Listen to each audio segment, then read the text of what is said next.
There we go. Welcome back to the Sports Lab podcast with my co-host Thomas Bailey. Today we have a lot to get into. We have week 4 of the NFL. We have some crazy games in college football, and then it's October, which means it's MLB playoffs. Yeah, as Thomas has the game on in the background. So there's a lot to talk about. Maybe even get into a little Sabres, but we'll probably move that for Thursday or Friday's episode, as that is the season opener for the Sabres as we take on the Devils in Europe. But moving into week 1 of the NFL, there was a You mean lot week of, four? yes, week 4 of the NFL. There was a lot of big games this week, a lot of close games, very interesting. We'll start off with, because we weren't able to last Friday have an episode, so we didn't go over the Giants Cowboys game. So we will start off with that game. Thomas, what were your thoughts on that game? I mean, the Giants ended up losing this game 20-15, but I wasn't more so impressed with the Giants as I was disappointed in the Dallas Cowboys because this has been a terrible start to the season. I don't care what anyone has to say. I mean, they get smoked by the Saints at home. They were completely dismantled by the Ravens last week as well. After back-to-back losses to come out here and then barely beat your division rival, which in my opinion you have owned for the last several years, it's very concerning for the Dallas Cowboys, and it's not going to get any easier with the Steelers next on the schedule. You're going up against a much fiercer defense and maybe even a better pass rush because TJ Watt elevates so much of that pass rush game. So it's going to be a tough start to the season for the Dallas Cowboys, and we'll have to see if they can bounce back, but I was not impressed at all in this game. They didn't do too much right. They didn't do too bad, but at the same time, it was just I didn't feel right because at the end of the game, to only win by 5 points against the Daniel Jones-led Giants team is pretty embarrassing in my opinion. Yeah, no, I completely agree. I think this is more of an indictment on the Cowboys. I think it's also an indictment on Daniel Jones not being able to score a touchdown despite being in the red zone multiple times. Yes, you can look at the penalties. Yes, you can look at the drops, but I mean, you're getting paid all that money. You got to at least be able to punch it in once. Like it was especially against a Cowboys defense that has not been great so far this year. But I think also a big thing is that the Devin Singletary is not the answer at running back.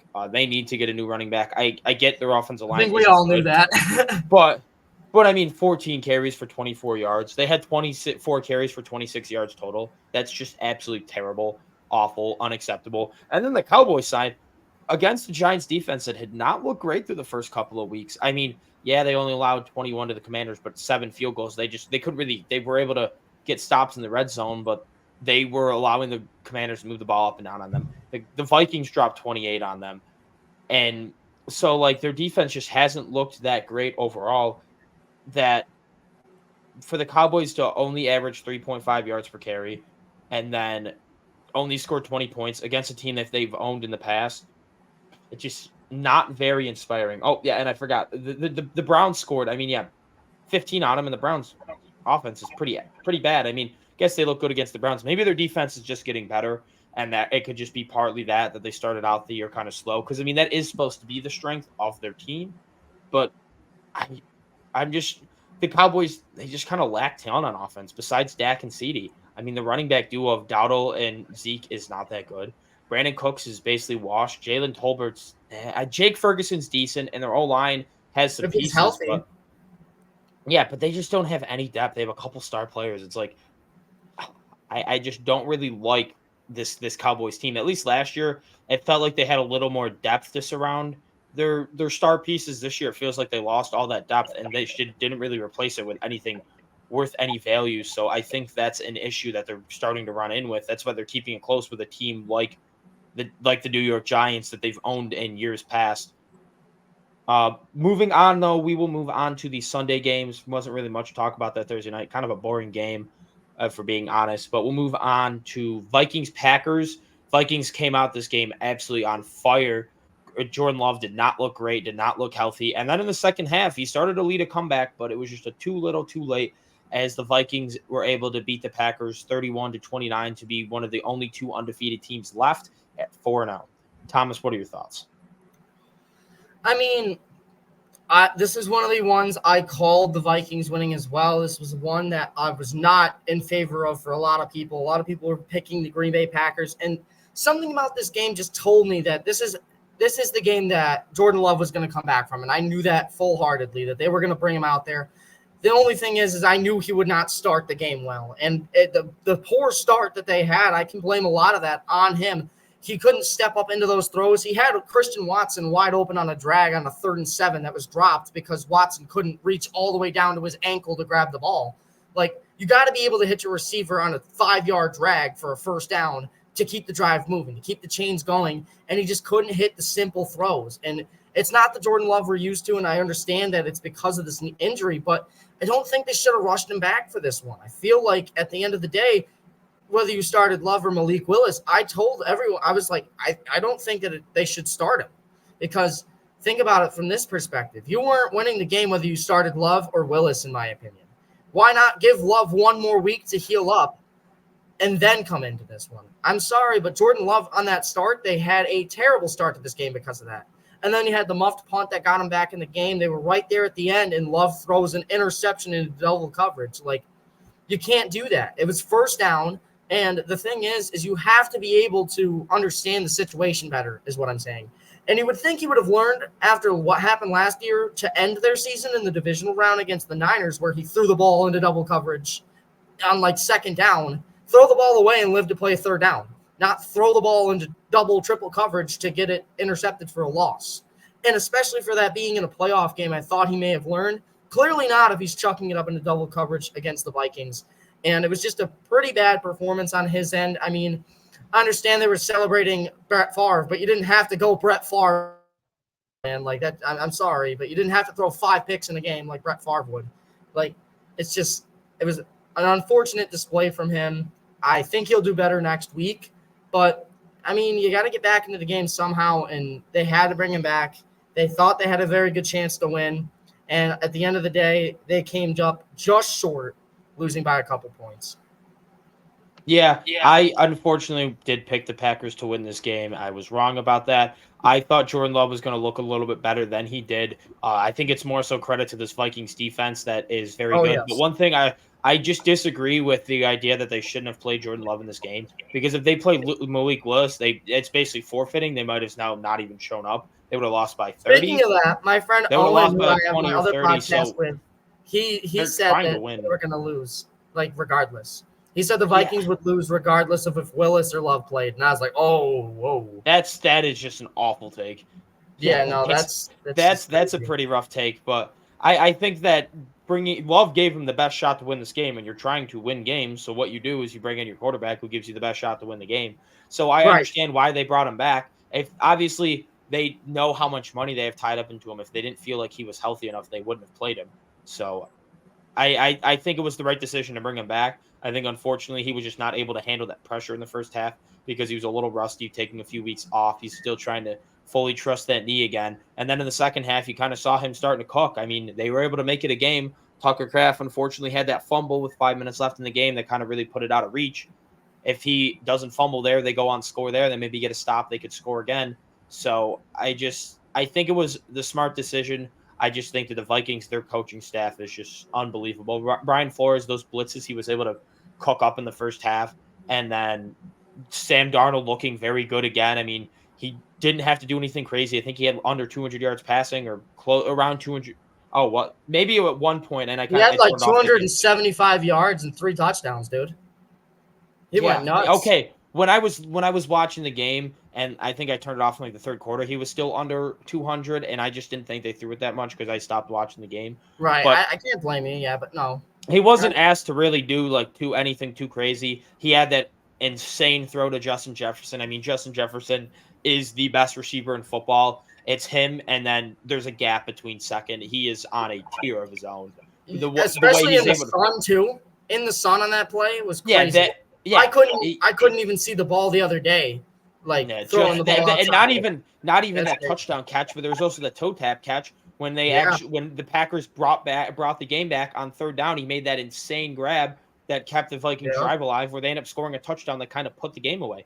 He doesn't make that catch. This game felt eerily similar to the Bills and Vikings, from a couple seasons ago. Yeah, except for the Vikings were able to hold on and we weren't. Yeah. Moving on. Moving on, we'll go to the barn burner of the week. The Jets and the Broncos. The Broncos getting the upset despite Bo Nix throwing for like 60 yards, just absolutely awful game. There was 4 field goals and 1 touchdown. I mean, Bo Nix had negative passing yards at halftime. I'm pretty sure, or if he, I think he might have He been did 15 yards. -7. Yeah, I wasn't sure if he'd gotten up to He like had 15, -7 20 in the first half, on 65 in the 15 second attempts. half. Total was 58 yards, Yeah, it and they was just, won. yeah, exactly, absolutely. No, he ended up with 60. It says. Okay, whatever, but still, Yeah, absolutely it brutal was showing by not a both good teams. game, man. Aaron Rodgers just did not look good in this game. His inability to move is kind of hurt or hampering that team. And you would think, okay, if he can't move, at least he can make the throws. He was not very accurate. He was throwing it at people's feet. I don't really know what it was because he looked so good against the Patriots. He was dotting them up. And then the running game, they couldn't get going. Brees Hall looked awful. The creativity, I mean, that Nathaniel Hackett is the worst the worst coach in the league. So I understand where like there's not going to be much creativity in this offense because he's an idiot. But this one just seemed even worse. I think he was scared of the run because of the rain that he didn't want to call anything too complex. I don't really know. The Jets defense looked great. Bo Nix again is just absolutely terrible. He looked awful in this game. He was able to get the touchdown to win the game, but 25 attempts for 60 yards is absolutely god Brutal. awfully bad. Yeah. Even though it was against the Jets, really good Jets defense, just absolutely terrible. Yeah, no, I agree, man. This game was very, very bad for both sides, really. I mean, I understand that it was in the rain, so I guess you can scratch it as a rubber match, if you will. I mean, this is just one of those ones you put an asterisk next to if you're for the Broncos. But at the same time, on the Jets end, I mean, it wouldn't have changed anything because the Broncos had a chance to kick a field goal right before they did, and I don't think their kicker misses either. I don't think Lutz misses that kick either if there's no rain. And then at the end, like you would have had Well, I to go think the for score is fourth down different if anyway. there's no rain. Huh? I think like the score and that situation is Yeah, much exactly. different if there's no rain. Exactly. But I mean, I get for what the you're game to saying. end the way it did, it sucked. I mean, you can't really be too upset for the Jets, but at the same time, man, this is just a bad game. This is one that I feel bad for you for, but you can't shoot yourself in the foot like they kept doing. I think they had a couple fumbles in this game. I remember at least seeing the one, but it was just not the greatest game. I mean, neither side was doing shit, and it came down to a field goal from Zerline that he just couldn't hit in the rain. So at the end of the day, to lose that one, it's rough, but you got to bounce back. And I feel like they could have a bounce back similar to the Ravens. Not as crazy as the Ravens did, but they could bounce back from it. If the bounce back does happen, I think it might be delayed a couple of weeks because they go and take on the Vikings next week and then the Bills. Two very, I very haven't good beaten teams. the Vikings. Interesting. I do not. This is the first time I'm on the Vikings train full board, and they're probably going to lose because of it. I picked them to beat the Giants week 1, and I've picked them to lose every week since. Yeah. And I think this week I'm probably going to pick the Vikings, and this is going to be the week it bites me in the ass because that's just how it this happens is to be be. the first one I've picked against the Vikings since the 49ers game. Yep. And then, all right, well, let's move on to the next game. We have the Saints and the Falcons came down to, speaking of field goals, Younghoe Koo hit a 58-yarder as time expired, basically, to win that game. Yes. Let me check for sure.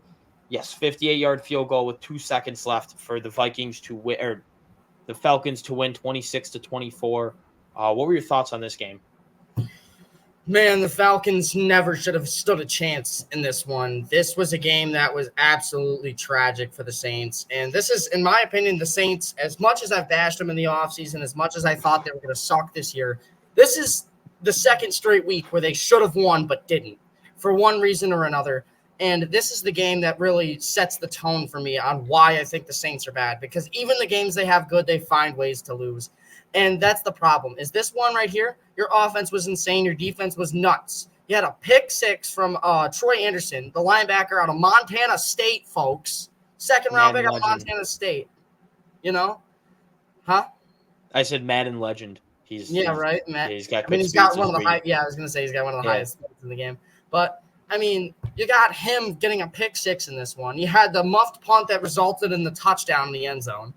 You know, just not a good game for the New Orleans Saints. All the way around, they sucked on the things that matter the most, which are special teams and then turnovers. And you did both poorly in this one, and you lost because of it. And they didn't even have a chance to win at the end, really. The Falcons didn't. I mean, they barely got into field goal range, and they barely got the field goal off, but they did, and they won this game, and you got to give them their flowers for that. And I understand they got a short week. They got to put this one behind them on the offensive side of the ball. They got to throw this behind them because they play in the Bucs, who are the biggest contender to them in the division. It's going to be between them for the division at the end of the season. We all know that by now. And I'm not sure which one's going to be which. Right now, it's a close fight for the Falcons and the Bucs. So the Falcons have to gear up for that game. They're going to put this one behind them. But on the Saints side, man, this one hurts because this is one against the division rival just makes it 10 times worse too because, man, you had them right where you wanted them. The defense was playing lights out, and you end up losing this game due to some unlucky bounces, some bad mistakes on the offense, and you end up falling even when you're not fully healthy. So I'm not worried too much for the Saints. I think they'll bounce back fine, but tough way to lose in this one. Yeah, my biggest gripe coming from this game is to the Atlanta Falcons. Why do you draft a running back, a generation of running back, with the 8th overall pick to give the ball to goddamn fucking Tyler Algier? It does not make any sense at all. You have Bijan running back, a generational talent at running back, an absolute beast. He has looked up to it when he gets touches. He is electric with the ball in his hands. He scored a touchdown that got called back in this game. He is electric with the ball in his hands. Why are you giving it to Tyler Algier? It makes absolutely no sense. It's just for the same reason they drafted a quarterback in the first round for him to sit on the bench. It doesn't make any sense at all. It's just terrible management by the Falcons. It's just the Falcons being the Falcons. You draft a running back that high. You expect to get as much value as you can out of him. Use him as a bell cow. And you give the ball to Tyler Algier. Absolutely, it's just mind-blowing. It really pisses me off. Makes me start to hate the Falcons, one of my least favorite teams in the league, because I'm heavy in Bijan stock, and they're just using him awful. And I'm starting to make me not like Tyler Algier to no fault of his own just because he's stealing touches from Bijan. Oh, that just it really frustrated me on Sunday. They're giving it to Tyler Algier. And, of course, the line wants to give these big gaping holes when Algier has it. But when Bijan's out there, they want to forget how to block and have every hole clogged.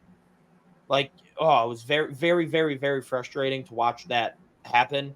But moving on to the game itself, the Saints just don't look that good. The Falcons look decent. I still think the Falcons might win that division, but the Bucs look a lot better than I thought, so I don't know about that. But I think the Saints kind of fall back to not maybe it's 4-13 bad like I thought, but I think they'll start to fall down to earth, and I think they end up finishing like 7-10 or 8-9 in that range and missing the playoffs. No, I think they'll be able to pull out a couple more wins because the offense looks much better than I expected, and the defense is still there. But at the end of the day, losing a game like this, you throw a pick. Yeah, the Falcons didn't even score an offensive touchdown. They had a fumble recovery in the end zone and a pick 6 and 4 field goals, and you lose to that. You lose to them. Like, just terrible way to lose that game. Yeah, exactly. Moving on to their other NFC counterpart, we have the Buccaneers absolutely dismantling the Eagles 33-16. And this game was even more of a blowout than that. It was 24-7. And it was 24-0 at one point. The Eagles kind of made it a game, brought it to 30-16, and then weren't really able to do too much there. Jalen Hurts did not look good at all. Granted, he's without Devontae Smith and A.J. Brown, but he is not living up to that contract so far. These last 2 years have been kind of rough for him. He only had 158 yards and a touchdown.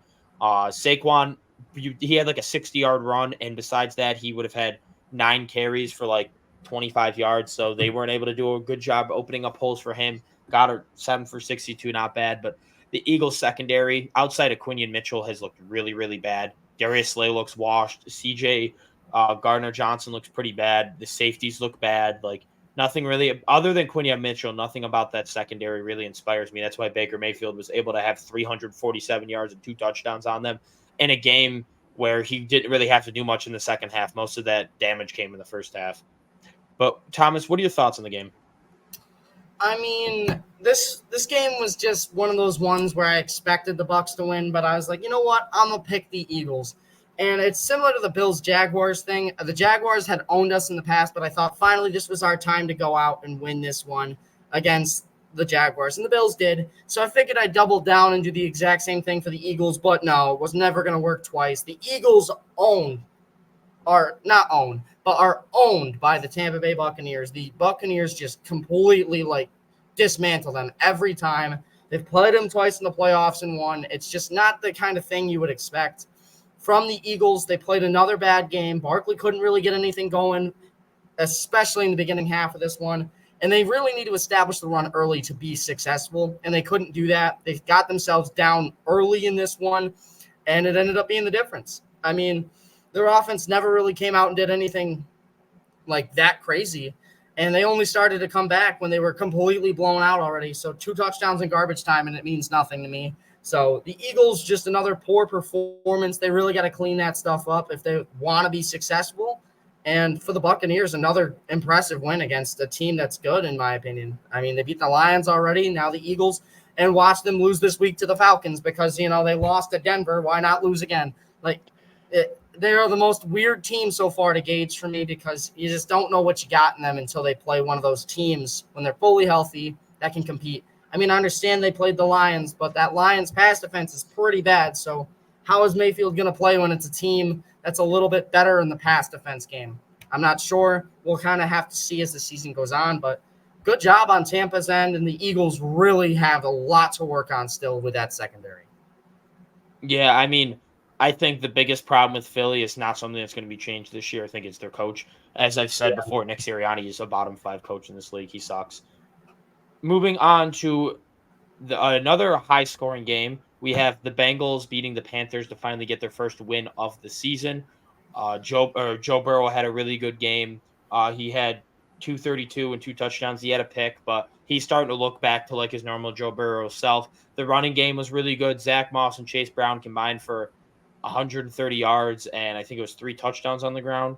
No, just 2. Just Chase Brown is looking really. It was 131 yards on 30 carries and 2 touchdowns. They were really able to get the run game going.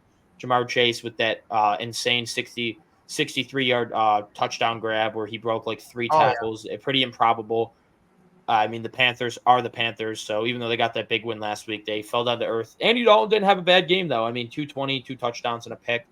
He was still able to get his receivers going. Chuba Hubbard with another good game, over 100 yards on the ground and a touchdown. Overall, it's the Bengals and the Panthers both have really bad defenses. The Bengals' offense is just better than the Panthers, and that's really what it came down to, and that's where they were able to win this game. Thomas, what are your thoughts? I mean, this was another one of those games where we all figured the Bengals would win. And at the same time, I was nervous for Cincinnati because if you lost this game today, this weekend, if you lost that game, it was over. Your season was over already. You're playing Baltimore next week. You may be 1-4 after this week, especially what they did to the Bills on Sunday night. So we'll get to that eventually, but they went off in this game. They were angry. They knew that their season was on the line, and they're like, we're playing the Panthers led by Andy Dalton, dude. We can't lose this game. This is our season on the line at this point. We've already lost to teams like the Patriots and the Commanders. This is a game they have to have, and they came out and they did it. Jamar Chase was the man that really made me feel that way the most because of that touchdown. That was an angry run touchdown. We see that from Henry and stuff, but Jamar Chase, are you kidding me? It was nasty, and he came out here with the tenacity that they needed to win these games. And that's one thing about the Bengals is they've been more of a finesse team all season long so far, and it's gotten them nowhere. It's gotten them at the bottom of the ranks in the league. It's got them to 0-3. They need to be more of a physical, in-your-face team, especially on defense, man.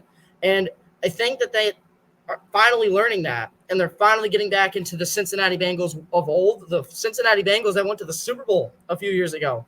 And if they can stay that way, especially on the offensive side of the ball, they have a chance to beat anybody. So I'm happy with the Bengals' performance. They're finally back. And as for the Panthers, man, hell of a fight. 10-point deficit at the end of this game after everything I just said good about the Cincinnati Bengals. Jamar Chase's insane touchdown run that you just had poor tackling on. But if you make a couple of those tackles and that drive ends with no points, You're talking about a 3-point loss to a team that was in desperation mode. Pretty damn good performance if you ask me. And I understand you were at home, but at the same time, are you actually at home when you're the Carolina Panthers? Like, probably not. Probably not. And so to put up the numbers that they did, Andy Dalton had a solid game. They were really right there for most of this one, and it definitely concerned a lot of the Bengals fans. I know it did, but good on both of these teams. The Panthers are doing better than expected. The Bengals worse than expected, but finally starting to pick it up. And it's interesting to see for these two teams as they move into week 5. Yeah, I mean, the Bengals, they do have a tough matchup coming up, especially with how injured their defense is. They have to go and try and stop Derrick Henry and Lamar Jackson next week. Going to be rough. At least the Bengals have a really good passing game to match up with the Ravens secondary that hasn't been great so far this year. But moving on to the next game, we have the Texans, who the Bills play next week, versus the Jags, who the Bills played last week. It came down to C.J. Stroud throwing a touchdown with 20 seconds left to win this game. The Jags were kind of in control for this game for most of it. They basically held the lead.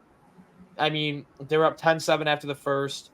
They were losing at half, but then T-Law looked better. He had a touchdown to Kirk, had a touchdown to Brian Thomas Jr., no turnovers. He was not super accurate, but he was much better than he had been the last few weeks. He was able to actually push the ball down the field a little bit more. Get a touchdown. Run game, he had 2 touchdowns and no picks. Yeah. Only took 1 sack. The run game was actually got going, 158 yards on the ground. Overall, the Jags were in desperation mode. They played their heart out, and the Texans were able to still come out on top.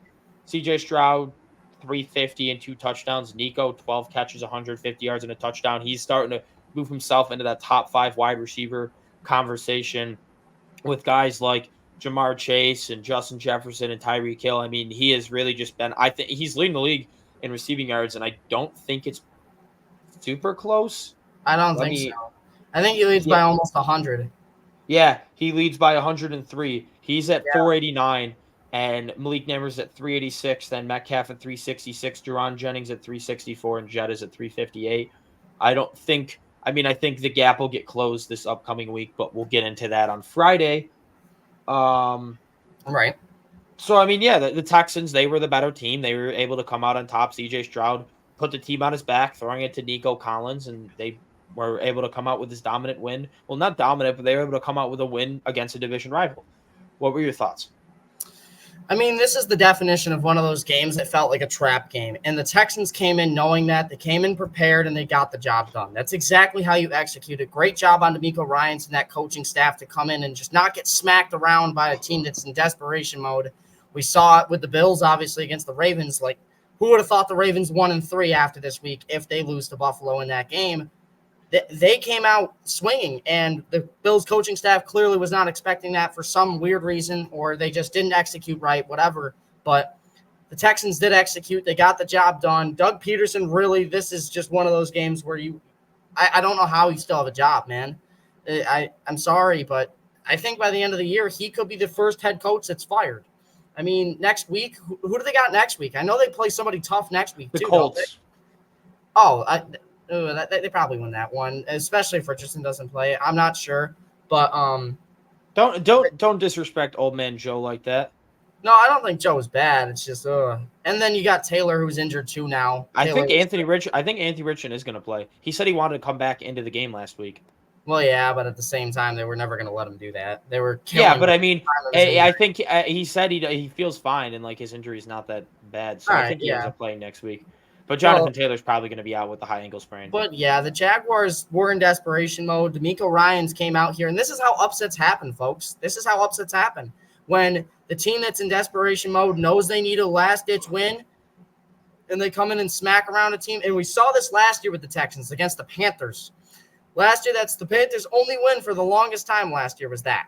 And the Texans knew this time around that they couldn't let it happen, and they didn't. And congratulations to them on that case. As you said, C.J. Stroud lifted them past them in the end of this game with that touchdown pass right at the end.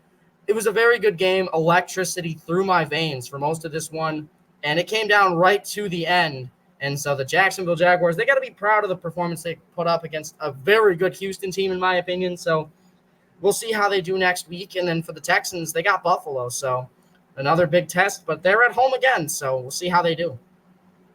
Yes, I completely agree that was definitely a definition of a trap game. So the way that the Texans were able to come out with the win in that one was impressive. But moving on to another game that ended up becoming much closer than it looked like throughout the game, as the Oh yeah. Steelers fell short. They did mount a comeback.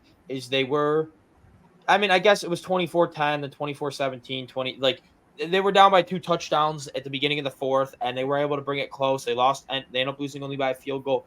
Justin Fields with a really good game. He had 367 total yards and 3 touchdowns. Really, really inspiring performance by him. He's kind of locking up that job from Russell Wilson. The way this Steelers offense has actually looked pretty decent for the most part this year with Justin Fields, and with not great weapons. I mean, the run game is really because of him been good, but the receivers outside of George Pickens and Pat Freiermuth is all right, and then you got George Pickens who's pretty good, and then there's like not a lot there, and he's been able to move the ball pretty decently. I mean, granted the Colts defense is bad, but he's been playing pretty well.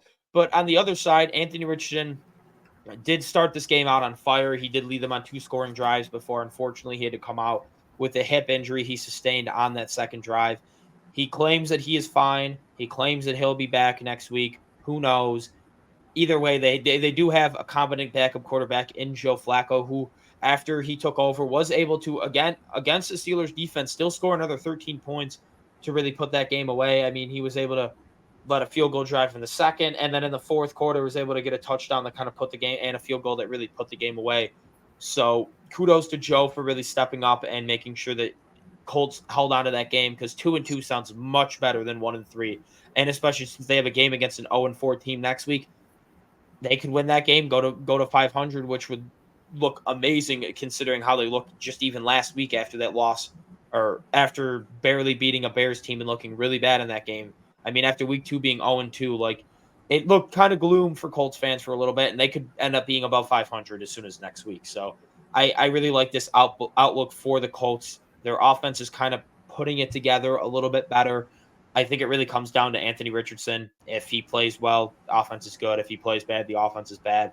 I think he'll get better as the season goes on, as he gets used to these mechanics a little bit more. He'll get more in a rhythm. I think the first couple weeks is just kind of maybe a little too much adrenaline and craziness. I don't really know. But because the start this game, he looked really, really good. He was hitting some really high-level throws that he wasn't the last 2 weeks. So we'll see. What are your thoughts on the game? Man, I know we both called this one. I had that gut feeling for the Pittsburgh Steelers. This was going to be the week where their momentum slowed down a bit. You're going up against a team that's very good at contain, and one thing that Justin Fields can't really do well against is zone coverage, because he loves to run. It's what he basically is a running back. And against zone defenses, it's harder to run because there's only pockets of plays versus man coverage, where you basically have somebody being blocked if you decide to run on every single play. So there's a lot more room when there's man coverage as compared to zone coverage, which sounds funky, but it's true. And at the same time, this was just one of those games where it felt really bad, especially at the beginning. I was like, I knew it, because the one strength about the Steelers defense is that pass rush. They were never getting through Quentin Nelson in that offensive line. Very good stuff. Tanner Bortolini, the rookie out of Wisconsin, he came in and played great at center guarding Cameron Hayward, which was very good to see. He looked phenomenal in this one, and they did everything they had to do to get the job done. And honestly, I'm very excited. I'm happy for the Colts. I mean, this is one they had to have, especially after losing Richardson. I thought that the Steelers might make a comeback, and proved me wrong, and they hold on to win this one. On Pittsburgh's side, they didn't look too bad. The second half really inflated the stats, in my opinion, for them. I don't think this game was ever really too close. But at the same time, Colts get the job done in a very close game, and they had a very good week. Yep. And then moving on to the final 1:00 game of the slate, the Bears were able to finally get back on track with a win against this depleted Rams team. The Rams did have the lead at first. They were up 6-0, and then the Bears kind of just dominated that game. They went out and scored. They went out and outscored them. What, 24-9? Home run Padres. Yep. Yeah, I saw that. They were able to outscore him 24-9 for most of the game, and then Matt Gay was able to, or not Matt Gay, Joshua Carty was able to kick a field goal to bring it to single digits, but that was when the game was kind of out of reach. I mean, the Rams just you can't really do much when you're without your two only really good receivers and then your really good offensive linemen. They're kind of just dealing with so many injuries. It's kind of hard to win games, especially against a tough Bears defense like that. Stafford really can only do so much. And then on Right. the other side, Caleb Williams finally got a win where he actually was part of the reason why they won the game. He actually looked decent, 13 for 23, only 157 yards and a touchdown, but I think that's more on the offensive coordinator Shane Waldron's must hate the deep pass or something. His refusal to really take deep shots and just screens and short passes the entire time, despite having a loaded receiving core like they do. Uh, DeAndre Swift must have felt slighted that Roshan Johnson was coming for his job because he came out and had a really really good game. I mean, 16 for 93, 5.8 yards a carry compared to the 1.7 he had averaged through the first 3 weeks, and then 7 for 72 receiving. He scored a touchdown. He had an absolute electric game. I mean, running the ball, they had 131 yards and 4.7 yards per carry. Granted, the Rams defense sucks, but they were able to really actually get this ground game going, and that kind of opened up this offense a lot better. It's very, if you're a Bears fan, their offense has looked better every single week, so it's very nice to see them starting to get on track to the offense a lot of Bears fans expected them to have going into the season. Well, what are your thoughts on the game? I mean, this is one of those games for this Chicago Bears team where they were destined to win this one. And I wrote the Bears, scribbled it out, and then wrote 20-14 Rams. And I was so mad because I had the gut feeling, man. And the only reason why it makes me even madder is I went 13-3 this week, had a very great week, predicted multiple upsets. Screw you, Alex. Spelling your name now? No, I got the X. Got the E. But stop. This isn't the YMCA. Shut up. Stop. But anyway, this game, I had that feeling. I thought that they were going to win. I predicted multiple upsets this week. I thought they were going to win. This would have been added to the list, if you will. But for the Rams, I mean, there's not much you can do. When, like you mentioned, that team is just so depleted, especially on the offensive side of the ball, that the offense is never going to be able to keep pace with a team who can exploit your biggest weakness, which I'm going to go back to the Bills-Ravens game. I think everybody knows what's on my mind tonight, but the Bills-Ravens game, the exact same thing happened to the Bills. The biggest weakness on the Rams defense is their linebackers, especially after training Ernest Jones. Same thing with the Bills right now because of injuries to Bernard and Milano. The Ravens and the Bears like to run the outside run, bless you. And Thank you. they do that, and all of a sudden, boom, magic. Their team starts to do very good. And that's exactly the case in this one. It felt really poor from the Rams as they never really adjusted to that. If you have bad players, I understand you have bad guys in the middle. There's not much you can really do. But I mean, the least you could do is at least understand that they're going to run the ball a lot more often like that. And then it opened up the passing game. It let Caleb Williams have a solid game in the end. And the Bears got it done. 24-18 on home turf. And the weirdest celebration I've ever seen in my life by Caleb Williams. But they won the game. So congratulations to the number 1 overall pick, which is, I don't know. Yeah, I mean, I've liked what I feel like Caleb Williams is progressing every single game, which is a good thing to see. He finally had a game where he didn't throw an interception. Maybe week Right. 1 he didn't, but he had over 100 yards this time and a touchdown. This is by far his best game of his young career. So it's good to see him slowly progressing. I don't think he's going to have a good year just because I think Shane Waldron absolutely sucks. He's a terrible offensive coordinator, and that O-line is pretty bad. I mean, he's looking better, but is still bad. So I just think he doesn't have enough there to work with to really put up the numbers. But if he can continue to do that and they win some games, I mean, as long as they keep winning, who really cares? Moving on to the number 2 overall pick in the draft, we have Jane Daniels absolutely stomping the Cardinals 42-14. He has blown both me and minds out of the water with the way he's been playing. I mean, these last 3 games, the Bucks game, week 1 didn't look great. Week 2, he looked better, but wasn't able to punch the ball. And then these last 2 games, I mean, 38 points last week, 42 points this week. Just he has the highest completion percentage through the first 4 games in NFL history, with completing over 80% of his passes. He did throw an interception in this game, but I mean, really, he had 233 yards passing and then another 47 rushing. He had 2 touchdowns. The run game they had over 200 yards rushing. Brian Robinson Jr. has looked really, really good to start this year. That Terry McLaurin connection is finally starting to pick it up. 7 for 52 and that nice touchdown in the back of the end zone. As a Terry McLaurin fantasy owner, I'd love to see this.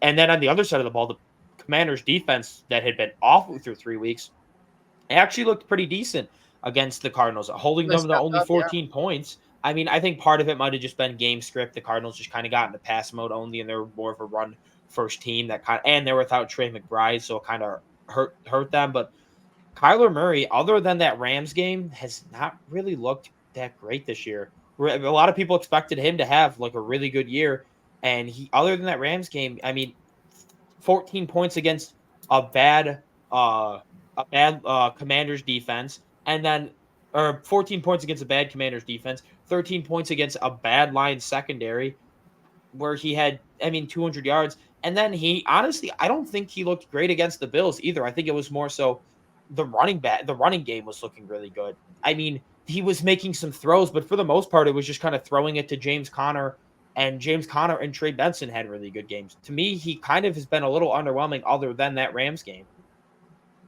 And he just, I don't know, maybe he's just slowly getting back into it, but I just don't like the play I've been seeing out of Kyler Murray recently. But I do love what I've been seeing out of Jane Daniels. He really has been proving me wrong so far. But Thomas, what are your thoughts? So, I'm not the biggest guy on Jaden Daniels, and neither are you. We both are aware of that. But it kind of made me laugh, and my friend looked at me, and he told me I was right this week. And you know what he told me I was right about? I told everyone that Jaden Daniels was going to start his career just like RG3. And what did RG3 do in his rookie season? Nothing major. He just won Offensive Rookie of the Year. Had almost 1,000 yards rushing. Had an amazing game all the way around. Season, pardon. And here they are. And they're doing the exact same thing as RG3 did in his rookie season. He came in with a lot of health concerns and stuff. And there's just a lot of – but he really reminds me of RG3, and I don't understand what it is about Jaden Daniels that makes him like that. It's just something that gives me that weird vibe. I don't think he's going to have like a career mess-up injury thing like RG3 has had with his health concerns and stuff, but it's just hard to see what's going to happen with Daniels. He's had a very good start to the season. It should continue. And on the Cardinals end, what happened, man? There was so much aspiration, especially around week 1. You almost beat the Buffalo Bills in their house. And then you had into week 2, dismantle the Rams, albeit unhealthy Rams. But I was starting to gain some confidence in them. And I actually had the score being 28-24 as the final for this game. So I had it being really close. I had it being back and forth. But I envisioned a higher scoring game, but still, man, and it's tough. And I hate to be that guy that critiques one thing, but for Jaden Daniels, that interception he threw was just a bad read and a bad play altogether, because he was looking at the left side of the field. His check down was wide open. It was 3rd and 6. Check down was wide open. There wasn't even a linebacker behind him. Free first down. He looks at it, looks up, and then throws the ball in between a seam that gets picked off because he threw it a little bit too high. You take the first down there. And I understand you can be aggressive, especially in a game like this where you were killing them. But, man, you just that's something where if you're in a close game and it's in the 4th quarter, just take the first down. And it's just in his nature to go for the big play, and I think that could be something that backfires on him later. It's nothing about the interception itself. It's just about the play style that I wanted to hint at in the coming weeks that I think needs to change for him to continue this transition to the NFL. He's looked absolutely phenomenal, and he zipped my mouth shut, basically. There's nothing really bad I can say too much, but I hate to be that guy to say it, but those decisions, he's got to fix those. But other than that, he's looked amazing. So congratulations to the Commanders on their great start, but what happened to the Cardinals, man? Yep. And then moving on to the next 4 o'clock game. This is the game probably no one really cared to watch unless you were a Niners or a Patriots fan, as the Niners absolutely dominated this awful Patriots team, winning 30-13. Fred Warner continued his decoy campaign. I mean, that interception was absolutely insane. He got up there, and then his ability to get off the ground right away and return that for a touchdown. I mean, when was the last time a linebacker won Defensive Player of the Year? Like an off-ball linebacker, not an outside linebacker, an Yeah, no. off-ball. And you could make a legitimate argument that this year that could be Fred Warner. I mean, the punch fumble week 1, that insane interception week 2, this insane interception to a pick 6 week 4. I mean, what can't Fred Warner do, if we're being honest? Just he is absolutely lights out on the field. He has somehow gotten even better. He's taking his game to another level, which I didn't know was possible, but apparently it is, and he is able to do it. And then on the Patriots side of the things, I mean, yeah, they just don't have much talent. They just aren't that good. They're going to end up as a top 3 pick probably this year. But as a Patriots fan, that's honestly what you want. Let your young guys develop. I think in the coming weeks, Drake May is probably going to be starting. I would say maybe, if I had to guess, maybe week 8. Let me look at their schedule to see when's kind of a good game he could start. Dolphins, no, because they might actually win that. Texans, They probably do.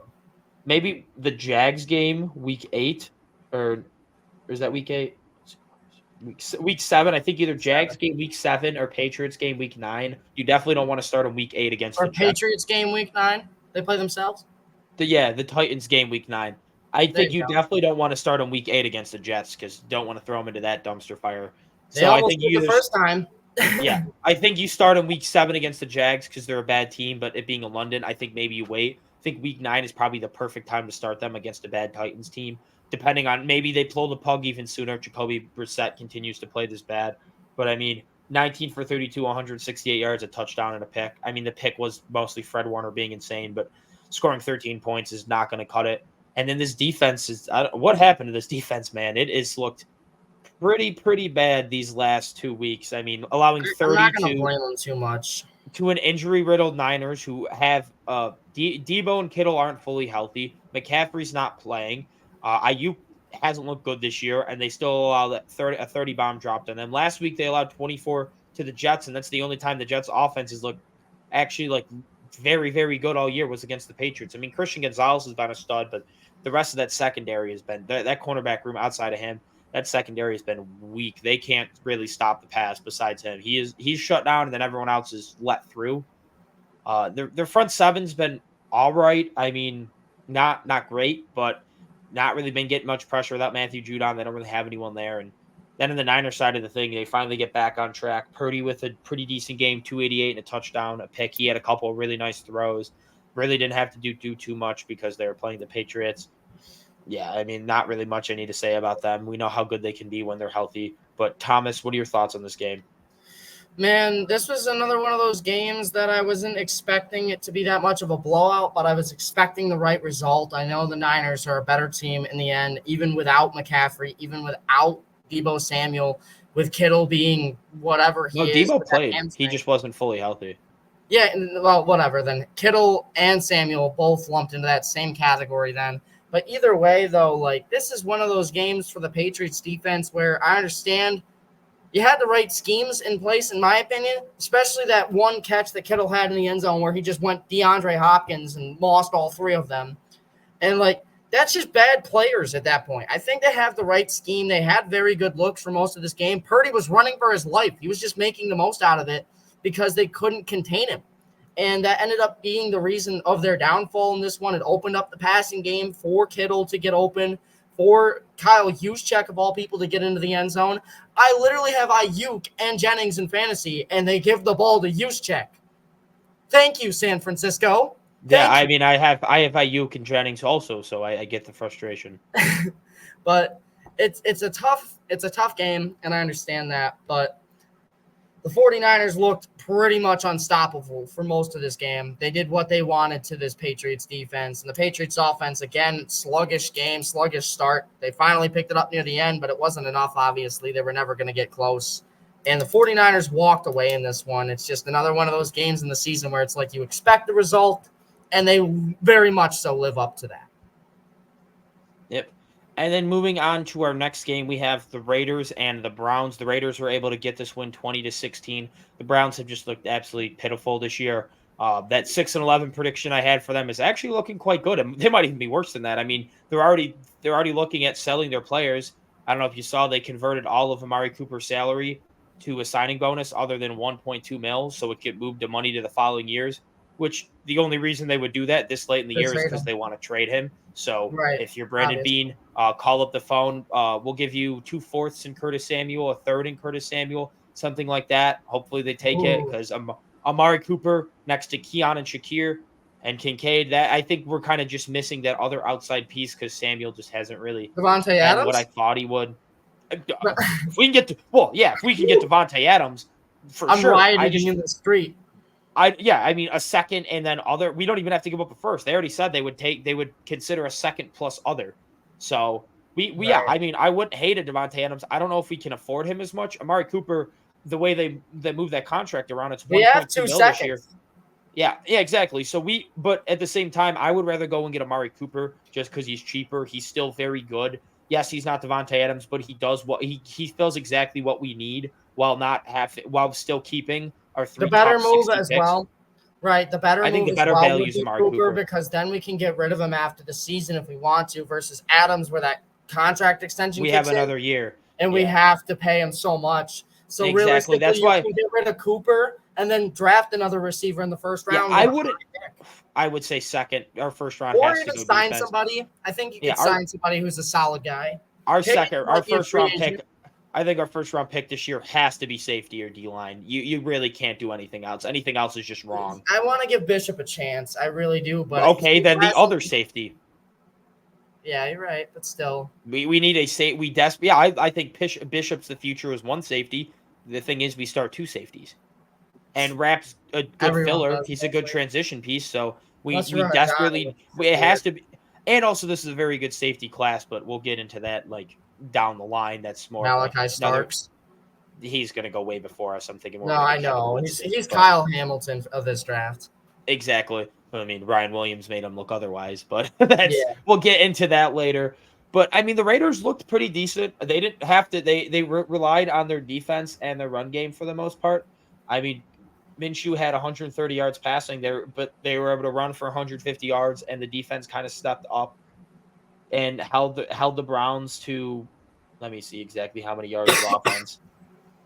Like 250-ish. I mean, 260, and they were able to force a pick on Watson. They were basically just able to do enough to win this game, and continue to stay in the playoff race. I mean, this is a game they had to win, especially coming off a loss last week against the Panthers. 2-2 is kind of what you were hoping for as a Raiders fan after 4 weeks. I thought it would be flip flopped, but Yeah, but whatever, still 2-2, especially since you have the Broncos coming up. You have a depleted Rams team coming up. You have a Dolphins team coming up. Maybe Tua might be back by then, so that might be a different story. Like, you have some winnable games coming up on the schedule. You have the Jags to play this year, the Saints, who knows what they look like at the end of the year, where they could easily end up with, if they pull out an upset or two, they could still end up with 9 wins in the year and maybe sneak in at 9-8. Like, this was a big win they needed. The top 6 are like all solidified, but like I would say, well, top I would 5, say, top 5 definitely. No, for me, it's only top 4. The Chiefs, Ravens are the Chiefs, definitely for Ravens, me at this Chiefs, point. Ravens, Texans, Bills. Chiefs, Ravens, Texans, Bills, and then the last team. Who do you think's a definite Tulsa make it? Yeah, there's no other definite. I don't think there's other locks. But yeah, that's the thing. Thinking about it, so it's not a lock. We know that those 4 teams are making the playoffs. Right. Those are basically locks. That's what I'm saying. Yeah, the Bengals haven't looked good. The Raiders could be there. The Colts, Steelers, Jets. Yeah, I mean, yeah, exactly. Maybe if the Dolphins can somehow stay afloat until Tua comes back, it's reported he's going to be back week 8. If they if they sign a Ryan Tannehill and they could end up signed Huntley. They signed Huntley. They're not going to sign another quarterback. 1 and 2. Huntley's not going to do good enough. They could sign another quarterback. I mean, Huntley and Skylar Thompson have both played if bad. If they were going to address the quarterback position the correct way, it would have been trading for somebody who's a somewhat decent backup, maybe a Josh Dobbs. Or signing Ryan Tannehill. Yes. Yeah. Trading for you would sign Ryan Tannehill before you traded for Josh Dobbs. Well, I'm saying sign a decent backup or sign a decent player at the quarterback position or trade for a decent backup. And they didn't do either of those things. And because they didn't do either of those things, they obviously tank their season at this point because Mike McDaniel said that there's going to be offensive changes coming. Clearly, it's not going to be to the play calling or the head coach because he also the play caller and the head coach. Huntley so I think that also already. For the next week. Yes. Oh, I didn't see they named. Yeah, okay, well then he's just a complete idiot. Tyler Huntley the starting quarterback for next week. Okay, he's a complete moron then.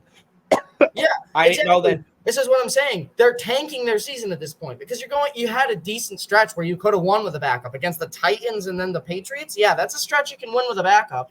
They might be able to beat the Patriots with Huntley. I don't think they let him scramble like the Titans did though. They're not going to let him run around. And if he can't run around, I think the Titans with Mason Rudolph I think the Titans also with Mason Rudolph is a better offense than the Patriots. Yeah, that's true. I think the Titans have a better offense than the Patriots. So, but at the same time, I don't know who I think the Titans might have a better defense than the Patriots. Defense? I think the Titans might have a better defense than the Patriots. So far, they have. I mean, week one against the Bears, they didn't really give up any points. They literally didn't give up any offensive touchdowns. But moving on to the final 4:00 game before we get into the game we're really gonna have some words for. But moving into this game, the Chiefs beat the Chargers 17-10. Mahomes once again did not look good and also took out his best receiver. So now the Chiefs are down without Rashee Rice and Marquise Brown. It hasn't been fully reported that Rashee Rice is a torn ACL. There's reports that it might not be that. They just don't quite know yet, but that's what they're fearing. So more likely than not, that's what it is. He was carted off the field. It did look like exactly what a torn ACL would be, but it's not official, so I'm not fully saying that. But we know Marquise Brown's out for the year. Rashee Rice probably out for the year. Zay Pacheco out for another probably 4 to 6 weeks. So this Chiefs offense is kind of in shambles. They got a rookie Xavier Worthy, Travis Kelce, and washed Travis Kelce. Yeah, washed Travis Kelce, a washed Kareem Hunt. Like but they still keep finding ways to win. They just keep on finding ways to win. Chiefs trade 2nd and 5th round pick for Davante Adams. The only reason I don't think that happens is I don't see the Raiders trading in division. Yeah, no. I think he goes to the Jets if he gets traded. I think he just requested a trade earlier, so I think Amari Cooper could go to the Chiefs because I think it's not an in division. But I really, really don't think Vegas gives Adams I would love Adams to go to Pittsburgh. That'd be nuts. I'd love him to go to the NFC. I don't want to help out of these AFC contenders. Why would I want to do that? Well, I mean, at the same time, it'd be kind of cool to see him play for the Steelers. I feel like he'd be nasty in those. It would not. Yeah, that's why it would not be cool to see him on the Steelers. Why would I want the AFC to get better? That makes zero sense at all. I want the AFC to be as worse as possible. Well, that's because you're looking at it from a fan aspect. I'm just looking at it from a person who could care less if my team actually wins it all. Like, don't get me wrong. I'm a diehard Buffalo Bills fan. Diehard. You just said you could care less if the Bills win the Super Bowl? No, I said I could care less if my team makes it to the Super. Like, I don't care. Like, how do I explain this to where I don't sound like just a terrible fan? There's no way you can explain this doesn't make you sound like a terrible fan. I don't look at it from that perspective always. Like, once the Bills lose, I'm still interested in football. Like, my interest for football doesn't end when the Bills aren't playing. Mine doesn't either, but I always look through every move. I always look through the Bills' perspective. I want my number one goal as a football fan is to watch the Bills. Davante Adams would be cool. My number one goal as a football fan would be to watch the Bills hoist a Lombardi. So anything obviously I do not want to see happen. Even though I am a football fan, I want everything that will help the Bills' chances to happen and nothing that will hurt the Bills' chances. That's what I'm trying to say. Because being a Bills fan comes way before being an NFL fan. Yes, when the Bills are not in the playoffs, the Bills are not playing, I still enjoy football. I still watch football. I still love football. It's still my favorite sport. That's what I'm saying. But Bills above everything. Bills, and I'm not. Bills up here, everything else here. It's levels to this. It's not on the same. Yeah. Bills above everything else. Like, they are like my favorite thing in this entire world. Fair. I mean, Fair yeah. point. So But, anything that helps the Bills, I want that. If it hurts the Bills, I don't want it to happen. Well, you can thank Patrick Mahomes because he tore Rashee Rice's ACL most likely. Yeah, Tony I'm not Romo thinking probably, that. I have Rashee Rice in fantasy leagues. of course. Oh my God, Jesus. But Well, one of my team names is Racing with Rice. And that's want to hear these fucking injuries hilarious. I've had to deal with? Rashee Rice, Isaiah Pacheco, Cooper Kupp, Anthony Richardson. And I have Jalen Waddle, who's hampered by A shitty quarterback yeah, situation. because Tua's injured, and Nick Chubb. Right. Yeah, I have two of those with Pacheco and Cup as well. But to kind I'm of get back currently to the starting game, like Jalen Tolbert, Tutu Atwell this week. I picked up Jawan Jennings and I also Man, picked up I'm Dobbins. starting Jawan Jennings, Jalen Tolbert, Tutu Atwell, Nick Chubb, who if he even plays, it's really, really rough right now because my only good players that aren't injured right now are Saquon, who's on a bye, and Joe Burrow. Yeah, that makes sense though. At least some of my other leagues I'm kicking ass in. So I'm the highest scoring league in one league. I'm the second highest scoring league team in another league, and I'm the third highest scoring team in another league. So I have that going for me in those leagues. Nice. But nice. a move, I mean, yeah, there's not really much to talk about that Chiefs Chargers game.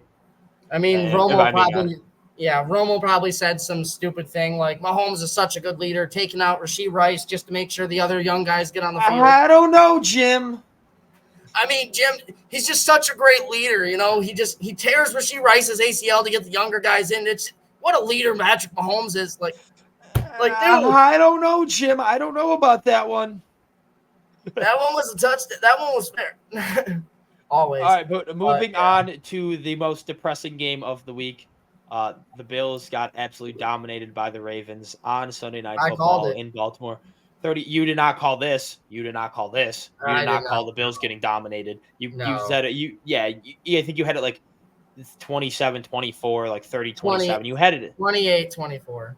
Yeah, you had it as a close game, and we got absolutely dominated. This was really closer than the score indicates. I will admit that. I think so also. I think it came down to that trick play. Yeah, the trick play really killed the momentum, and the fact that we're missing Terrell Bernard and Teron Johnson. Those are extremely big things that it's because Cam Lewis and Dave Inspector, they suck. They are not good. They are not good football players. Dorian Williams, I thought at first, I was actually like, oh my God, he's terrible. What is he doing? He actually looked really, really well. And I was watching back the All-22. I only watched the first half before I just got pissed off and shut it off. But that touchdown where like he got burnt by Justice Hill, I actually don't think that was his fault. I think it was Rasul Douglas's fault because it looked maybe they were only doing like a half zone, half man type thing. I don't really know, but it looked like on the other side of the field they were running zone. It looked like they were running zone, and then Rasul looks like he followed the post. Are you talking about the wheel route touchdown? Yeah, to Justice Hill. That's the exact same thing that the Chiefs did to the Ravens week 1 with Worthy. It was missed by the corner in both situations. Yeah. No, this wasn't. Yeah, so Rasul Douglas, not on Dorian Williams. Williams was supposed to stay there in his zone. It was Tampa 2 defense. Exactly, and it looked like Rasul just followed the post Tampa 2 defense, the linebackers cut up to the sticks on curl flats, and the safeties cut to the edges. Leaves the middle open, but it leaves that pocket in between the corner and the running back. I know. I know. That's kind of what I was getting into. Rasul followed the post route like into the middle of the field, and then you look last second, he's like, "Oh shit!" and went to turn back. By that, it was too late. Dorian just kind of was like, "Oh, there's no one over there," so he tried to cover him last second. So on the broadcast, looked, "Oh, he just got absolutely cooked." But no, that wasn't his job because yes, he had the flats on that route. So that, as much as like Rasul, that was 100% on him. And that play, not a great play by him. I mean, this defense overall didn't look good. Bale Inspector was completely lost. Damar Hamlin was completely lost. Cam Lewis couldn't tackle and was completely lost. Watching some of those pass coverage reps by Spector, it was like the one big play to Isaiah Likely where he just basically like let Isaiah he was like following Isaiah Likely and then just stopped and let Isaiah Likely run wide open. It made zero sense at all. And then there was the one, I think it was like 3rd and 15 where Lamar hit it to Nelson Aguilar, where Spector's following him up the sideline, and then Aguilar or not up the sideline, up the hash. Then Aguilar cuts in, and then Spector just stops and lets him wide open in between him and Cam Lewis, and he just had nothing to do with the run game. The D line. No, I blame that 100% on Spector. Still in his zone. He's got to follow him. Lamar Jackson made an incredible throw. That ball, there was no reason for Lamar to make that good of a throw. Baylon Spector was playing off to bait him into the throw, and Lamar threw it to where only Aguilar could get it. Yes. He split two defender. Don't in a game like that. Don't bait on 3rd and 16. You don't have to bait them into a throw. You just cover your guys and you get a stop. I mean, we were down on that play. We were down. It was 3rd and 15. They were gonna punt if we got the stop. All you have to do is just cover your guy. It's in his. If a guy is in your zone, you cover him. You cover him until he gets to the next zone. He was still in Spector's zone, and he just kind of stood there and tried to bait him. It was stupid. It was absolutely stupid. You cover the guy in your zone on 3rd and 15. And then Cam Lewis is in the other zone, and they just kind of stand there and let Aguilar wide open in between the two of them. It's bad, awful play on both of them. That is not a 1st and 10. Okay, I get it. You're trying to end this drive. On 3rd and 15, all you have to do is get a stop. We get a punt. We get the ball back. Just terrible play by Spector. The D-line also played awful. I mean, Eddie and Daquan have been kind of non-existent this year. D tackles haven't looked great. And then offensively, I think who else showed up to play besides Josh Allen? Shakir. Until he got injured. And Coleman-ish. If it wasn't for the drop in the first half, I'd say definitely Coleman. And if it wasn't for and also he cooked his man on the one route. It was the drive that Josh got sacked, and then we punted on 3rd down, and then we punted, and then I think Lamar fumbled on that drive. But the play he got sacked, I watched it back. If we would have been able to at least block those guys half a second longer, Keon absolutely cooked his guy. He had 2 or 3. He had almost a little dirty double move. He had 2 or 3 yards of separation running down the sideline. There was no safety help because it was cover 0. And if Josh had just even half a second more, he was on his read, so he was looking right. No one was open. He was about to look left, and then the pressure's in his face. So he would have saw Coleman cook him, and he would have thrown it could have been a touchdown, at least probably. Well, you gotta also understand that's the whole point of cover 0, though. I get that. Get rid of everybody else to send everybody else in. So obviously he was never going to have time because that's just how the play schemed. No, the thing is, though, we had enough blockers to block everyone. It was people couldn't hold on to their blocks. Exactly. That's where it's if our guys could have done their job better. It wasn't like they just sent extra guys. They sent 7 guys. We had 7 guys in blocking because we kept in a running back, we kept in a tight end. So we had the numbers. It's just that they couldn't hold their blocks long enough. If we didn't have the numbers and they just sent an extra guy, it's okay, yeah, it sucks that we weren't able to do that, but that's kind of the whole point of a blitz like that is you have the extra guy, so he has to throw it right away. And a situation like that, we had the extra blockers thinking they were probably going to blitz, so Josh would have time. And then Spencer Brown and Connor McGovern both got beat, and Ty Johnson went to the wrong side. He went to the left when he should have went to the right because that's where all the guys were. He went to the left side where there was only one guy rushing and another guy dropped off to be a spy, and we already had 2 linemen over there. If he would have went to the other side, he would have been able to put a chip on McGovern's guy. Spencer Brown got beat, but maybe Josh, instead of having 2 guys on him, would have been able to escape the other guy and then find Coleman and hit him. All hypothetical, but Josh had also 2 50-yard bombs dropped. He had a 3rd down drop, and then Sean McDermott, and again for some reason whenever we play good teams, wants to put his tail in between his legs on 4th down when we have Josh fucking Allen and punt the ball on 4th and 2, punt the ball on 4th and 1 when we already had back-to-back QB sneaks that went for 2 or 3 yards. What are you thinking? Well, you don't QB sneak on a 4th and 2. That won't. No, on the 4th and 1. No, on the 4th and 1. Yeah, that's fair, but I'm still saying the 4th and 2 we should have definitely went for it. Yeah, not QB sneak, but you run a little RPO action. You do something. The 4th and 2, I don't blame on him because that's 100% Kincaid's fault. Well, yeah, I blame Kincaid for 4th and 2 to begin with. You're right. You're 100% right. Kincaid should have caught that, but at the same time, we're at midfield in a game where we know we're going to have to score points. And the reason we got the ball first was to go down and score a touchdown and put the pressure on this Ravens offense. We didn't choose to get the ball first. Okay, well, anyways, that's the advantage of getting the ball first. is There to you go go. down and score and put the pressure on the offense. So then Especially on on the 4th and 2 road, from by a midfield, crowd. our offense had looked pretty good. Kincaid dropped a first down. Our offense was moving the ball. We could have easily gotten a first down there. Maybe we could have even ran it. Our run game at that point was looking quite good.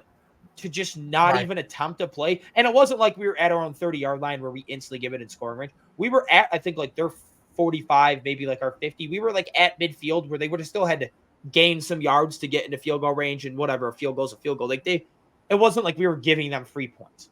And Yeah. it was just it set the tone for the game that like we were going to be conservative, and it kind of killed the momentum because the next play, Derrick Henry has that 87-yard touchdown, and it just went downhill from then. But then, okay, it's 0-0, 4th and 2, whatever. I hate the decision, but I can understand it a little bit. 4th and 1, when you're down by 11, and you already have 2 successful QB sneaks, and you punt the ball. Yeah, that one I'll never defend. Infuriating. Absolutely infuriating. I mean, honestly, on 3rd and 1, what they should have done is just ran 2 QB. Every time we have 1 yard to go, no matter what down it is, we should run a QB sneak, in my opinion. But on 3rd and 1, we should have just tried QB sneak, then QB sneak, and you give Josh 2 chances to get it. He's getting it every single time if you get him 2 chances. Right, yeah. But either way, 4th and 1, twice. what is probably to the success rate on Josh Allen QB sneaks? 90% probably? Oh, they showed the graphic 95%? on it. They showed the graphic that night.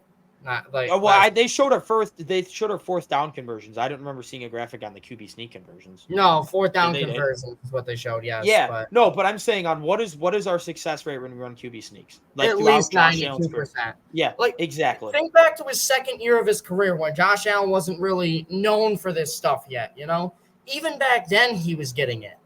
Yeah. So and you're losing. He dropped the ball. He literally dropped the snap and then picked it up and then got the first down against the Cowboys on Thanksgiving. And we're losing it at this point where we're losing by 2 possessions, so we have to go and score some points. And right. You got to be more aggressive than that. Worst case scenario, they get the ball midfield and score a touchdown, which they went down and scored anyway. The most infuriating part is when it was 0-0 on our first drive. It was 4th and 1 from our 39, and we went for it. But then while it's 4th and 1 and we're down by 11 and we need to score, you punt. It was 4th and 1 from the exact same 4th and 1 from the exact same yard line. One time it's tied where it's like, okay, I can understand ish punting because it's still a tied game. But then when you're losing by 11 and you need to score points, then you punt.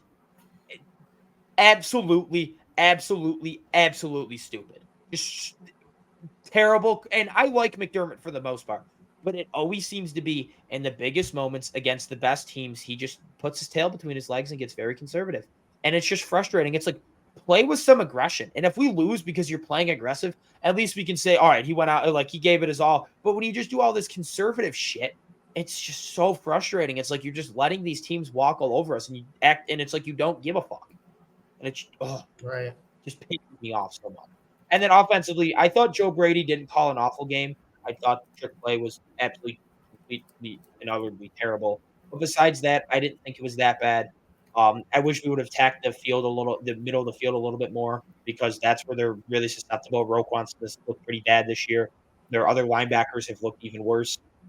I think we could have gotten a lot more there. I would have liked to stick with the run game and the screen game a little bit more. They seem to be working decently. But whatever, we got in situations we had to start throwing it deep. And then Allen hits that beautiful shot to Coleman right through his arms, looked almost like the big shot. Then he hits Kincaid later in the game, 40 yards on the dime, into double coverage, and he still threw it on a dime right through Kincaid's hands. And it was just frustrating because then you have all these stupid idiot nerds on social media be like, oh, Josh Allen only had 180 yards and no touchdowns and a fumble. Lamar had 3 touchdowns because he had open guys to throw to because Derrick Henry ran for 200 yards.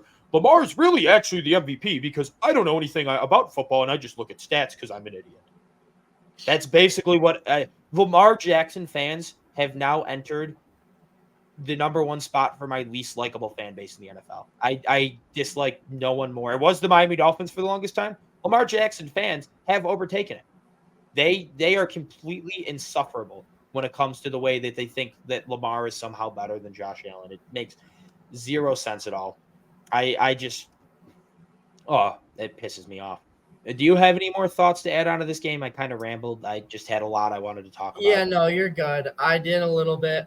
This game for me felt a lot like the divisional round game against the Bengals a couple years ago. Josh Allen was the only one doing anything. The line couldn't keep him clean. He had that caught on his hand and his arm and stuff like that in that game. Um, Allen really just had to do everything himself in that Cincinnati game, and he had to do everything in this one. We got blown out in both games, only scoring 10 points. Very, very similar kind of football game, except for the differences on defense. It was the pass defense that sucked in the divisional game versus the run defense that was god awful to like in that game. Realistically, coming out of college, one complaint they had about Ed Oliver was that he was mainly just a pass rush defensive tackle. And in this day and age, that's very, very valuable. Don't get me wrong. But the guys like Chris Jones, they still dominate the league because they can do what? Run stop. And I'm starting to notice it more and more each game, each week. Ed Oliver just can't do that. I mean, he's eating up double teams, yes, but at the same time, we don't have those linebackers to come down and fill those gaps either. You have to be able to make what you can on that defensive line, even being double teamed. We need a player or two at least a game where you can be that game-wrecking force that we drafted you so high in the draft to be. And I had a lot of complaints for that defensive line in this one. Rousseau, I thought, was going to have a monster game against the backup right tackle. What does he do? He literally was not existent in this entire game. And it pissed me off because, like, this defense was looking phenomenal. We were putting together the pieces. We were making great game plans. We were reading the the offense part, and really, really, really well. And at the same time, we come out there and lay an absolute egg on primetime, of course, on primetime, against the Ravens, so the entire world gets to see how bad the Bills are, right? How the Bills are nothing without Diggs, or the Bills are nothing without Poyer and Micah Hyde, who were completely old and washed. All these assholes and all these idiots are going to see the Bills that lost in week 4 and be like, oh, everyone said they were different. Everyone said they were going to be fine. They don't look fine to me because you assholes just look at the stats. And that's the problem is it's one of those things for me where it's like, man, come on, just play well on primetime, show the world what you can do, because we've seen Allen do it in the past. We've seen this Bills team work like that. We had that underdog role for all of this season so far, and we've completely blown everyone's expectations out of the water. The one game they believe in us, the one game they choose us, is the one game we get absolutely butt effed. And it makes sense because we thrive in that underdog role. Allen loves to be the underdog, as you can tell. Small town kid, didn't even get a college offer for an entire year and a half, went to one of the smaller schools in Wyoming, who still only has 2 players drafted ever since Josh Allen, which is Logan Wilson and then Tanner Gentry, who the Bills drafted because of Josh Allen, and it was a 7th-round draft pick. And just, come on, man, like, nobody from Wyoming, and Allen went nuts at Wyoming, did his thing, won the Potato Bowl, all that stuff. Allen thrives in that underdog role. The team has built that mentality because of his leadership qualities. We build our team around his thing, and that's his whole underdog mentality. And finally, we come into a game where we're favored, where the Ravens, they haven't looked the same. They lost to the Raiders, what's going to happen? And they completely come in and steamroll us. And that's on Sean McDermott and Joe Brady as a coaching staff, because you have to play better than you did in this game. I don't care if we're winning by 10 points. I don't want to see a trick play unless it's 47-10 like last week. I think he forgot that last week's score doesn't count for this week. Like, the Ravens didn't start down 37, dude. I don't even hate the idea of a trick play. What I hated is that when they got the look that they got, that they didn't. The scheme was terrible. The scheme was also was got off. It was what really made me mad was that they saw it was a loaded box and they didn't audible out of it. They should have been like, all right, we'll try this, and if it doesn't work, we'll audible back to some random normal pass play. And when they saw the loaded box, they should have been like, all right, let's audible out of it, and they didn't. And then they almost got Josh Allen hurt, and they got him killed, and whatever. I could go on about that, but we need to move on to, I guess, the Titans-Dolphins game. Being honest, I don't really care about this game that much. Titans and Dolphins both suck, but the quarterback situation for the Dolphins is awful, and the team is honestly just hasn't looked great. They've been dealing with a lot of injuries. They had a I feel very bad for very one name in overrated particular, and offseason. that's Jalen Waddle. He's Yeah, gotten to do nothing all season. Like, I yeah, have a friend named Brian. He's a Dolphins fan, and the only thing I feel bad for him for is his favorite player is Jaden Waddle, and he loves to do the Waddle thing, the celebration when he scores. He hasn't scored once. yeah, and he looked good week 1. He had over 100 yards, and then Tua got Yeah, he just injured. didn't get the touchdown. He had 40 yards in week 2, and most of it came when Tua was in. But now Tua's out, and he just can't really do anything. Yeah, Whatever. right. Yeah, there's not much to talk about that game. If I'm being honest, do you really have anything you need to say about it? The Titans 131. Other than Tony Pollard, fuck you. That's it. Moving on to, in my opinion, the game of the week, the Lions Seahawks game. I might be saying that just because I won $130 on a bet where I had Kenny Walker touchdown, David Montgomery touchdown, David Montgomery and Kenny Walker both over 40 rushing yards, and Jared Goff over 200 passing yards. Won $10 to win 130 because I had a profit boost on it.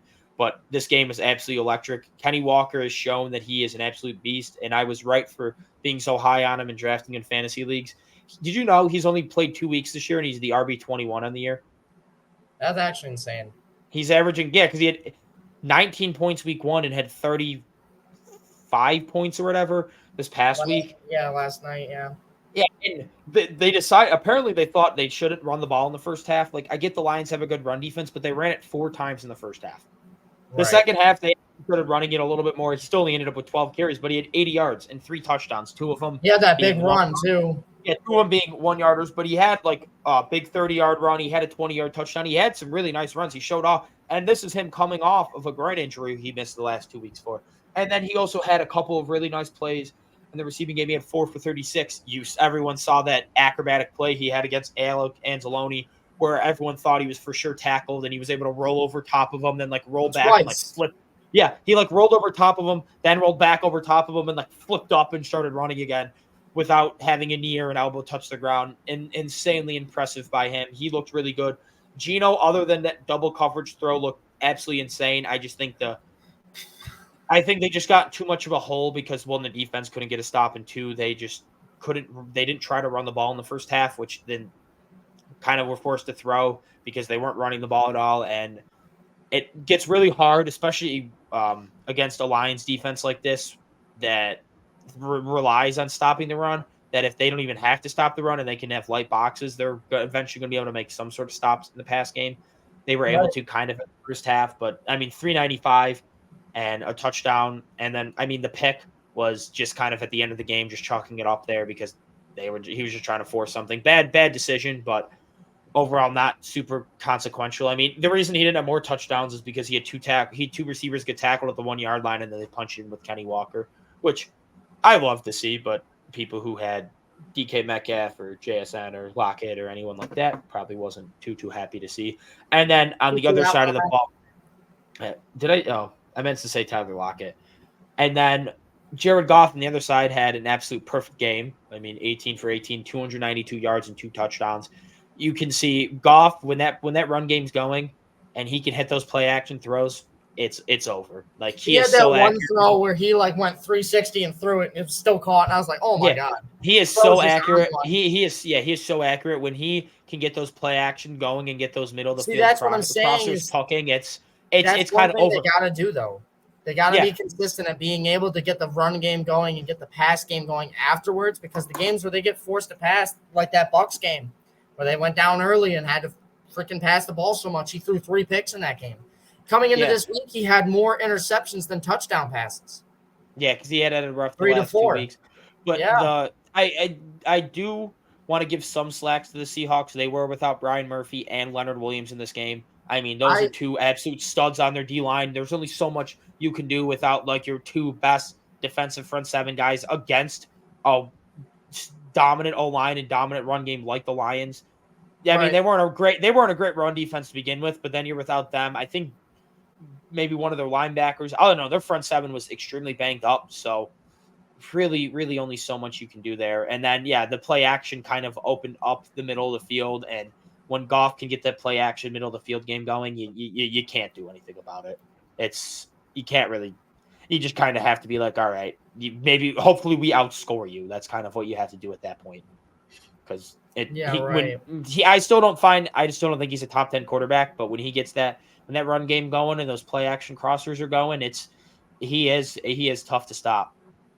But that is all we have. Would you have anything you want to add on to the game? I mean, other than the fact that the Lions defense and the Seahawks defenses didn't look that great, I was very shocked at how Goff played. He played very good. And honestly, we expected another shootout. These teams both, like, when they play each other, expect 60-plus points every time. But, like, what a game. Yeah. Moving on, we're just going to quickly get into a little bit of college football, just go over some of the notable games from this weekend, then we'll talk about one of the games. Kentucky upset Ole Miss 20-17. Ole Miss was 6th seed and at home, so very shocking. Michigan almost choked away to Minnesota. They were up by a lot. Minnesota made that a game. Kansas State beat Oklahoma State. They absolutely dominated them 42-20. BYU beat Baylor, continuing their dominant stretch to start the year. They've looked really good. Notre Dame beat Louisville 31-24. Ohio State dominated Michigan. Jeremiah Smith with a couple of absolute circus grabs.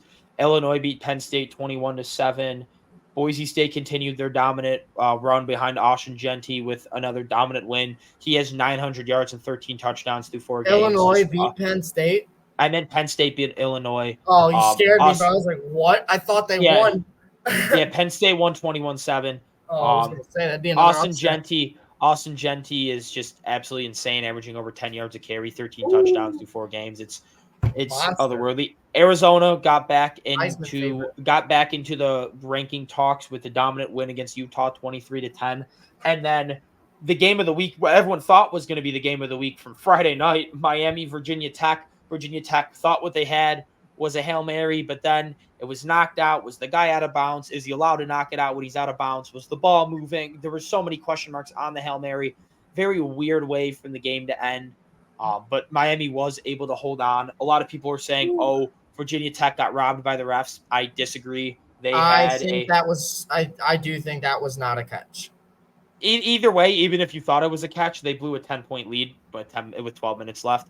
And on that 2-minute drive, or on that that 2-minute drive or whatever, their clock management was absolutely awful. They should have been able to move the ball down more, but they didn't have to get themselves in a Hail Mary situation.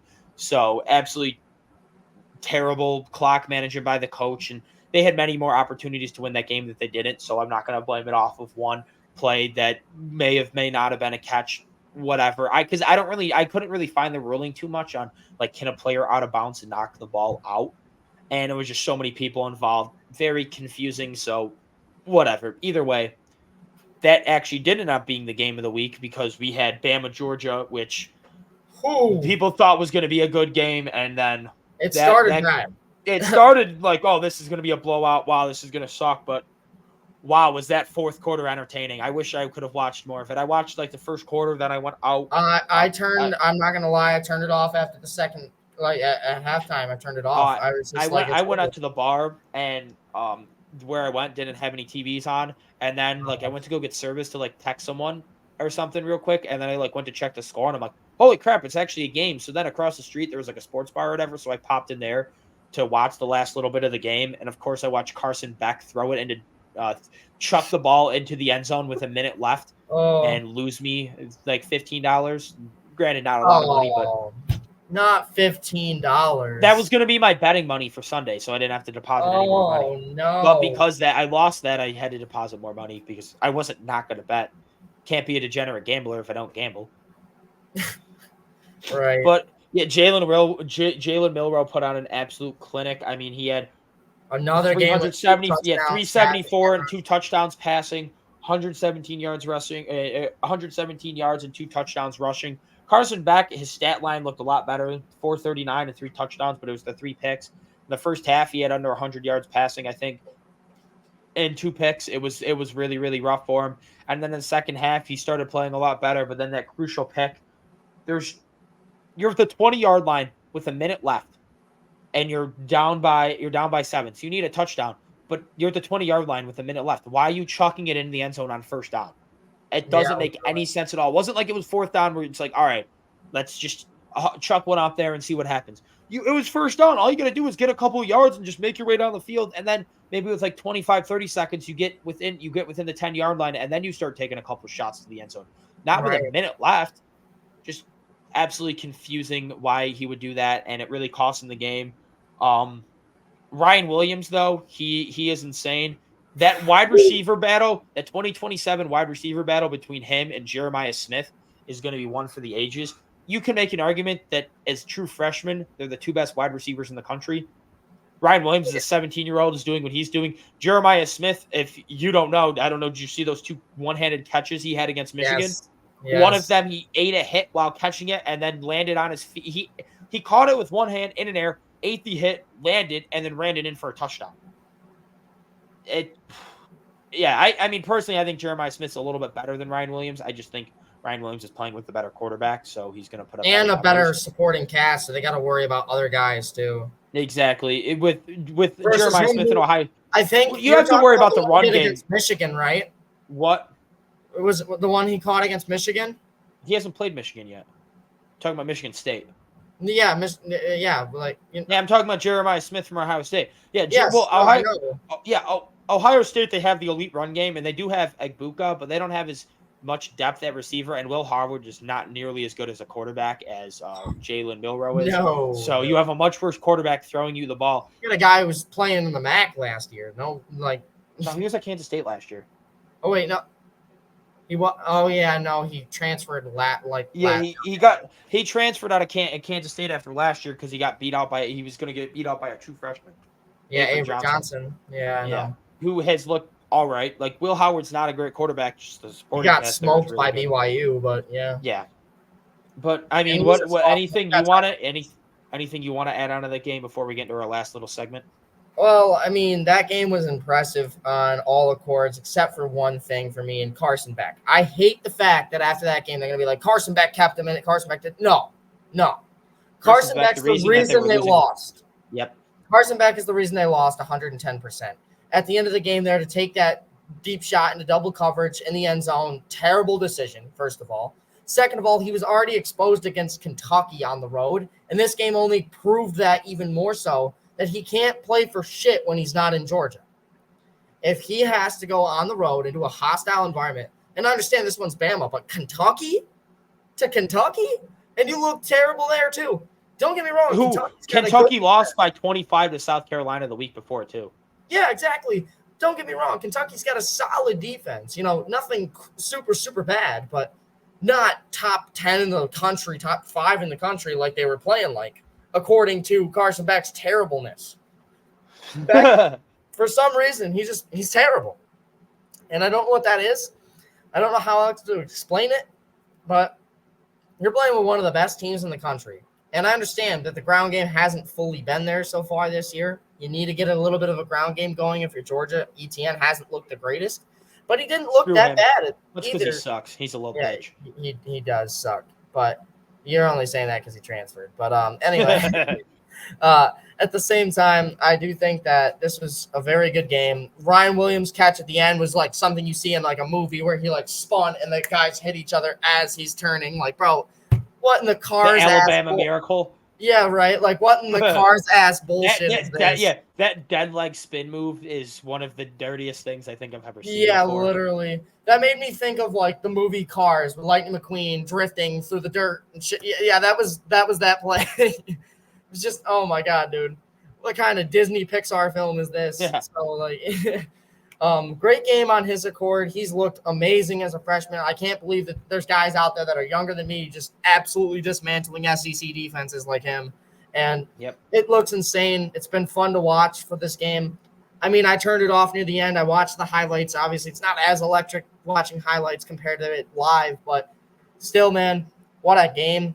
It's just a testament to how good these two teams are. And I've really got to tip my cap to I forget his name, their head coach, Alabama's head coach. Oh, my God. DeBoer. Yeah. Kalen DeBoer, is it, I think? Yeah, I'm not sure. I think, DeBoer. Yeah, Kalen DeBoer or whatever. It's not Pete DeBoer, so. But either way, man, tip my cap to him because what a game plan for this one. They did a very good job. Yep, I agree. I just got one quick question for you. What's today's date? October 1st. Do you know what that means? Oh, It's come baseball on. time. It's playoff baseball season. One of the best times of the year. I don't really care how boring regular season baseball can be. Playoff baseball is on another level. Yeah, once we're done with this, I'm tuning into that game for the rest of it. I I already mean, got it on in the background. It's yeah, 3-0. exactly. Playoff baseball is another level. I mean, playoff for all sports is just on top. It's really hard to rank them all just because like they're all so good. But playoff that the October atmosphere, the 50, 60 degree cold weather nights. Oh yeah, just something about that really gets me going. I think And it started yesterday, man, when the Mets and I mean, Braves kind game. of, but this is Holy what we crap. got. We have for in the AL, we have the Yankees is the 1 seed, the Guardians is the 2, the Astros is the 3, the Royals is the 5, or the Orioles is the 5, the Orioles is the 4, the Royals is the 5, the Tigers as the 6, and then in the NL it's Dodgers 1, Phillies 2, Brewers 3, Padres 4, Braves 5, Mets 6. So in the wild card round, we have the Tigers taking on the Astros Earlier in today. Houston, and then we have the Royals taking on the Orioles, and then in the NL we have the Brewers taking on the Mets, and then we have the Braves taking on the Padres. So far, we have earlier today we had the Tigers behind a absolute masterclass from Tariq Skubal. He had 6 innings of shutout work. I don't understand why they only pulled him after 6 at 88 pitches, but whatever. They were able to hold on to that game 3-1. That 9th inning, very, very exciting Very game. close. Yeah, Oh, they had bases loaded, and then I thought they were gonna do it. able to get that line drive to end it. Very, very impressive.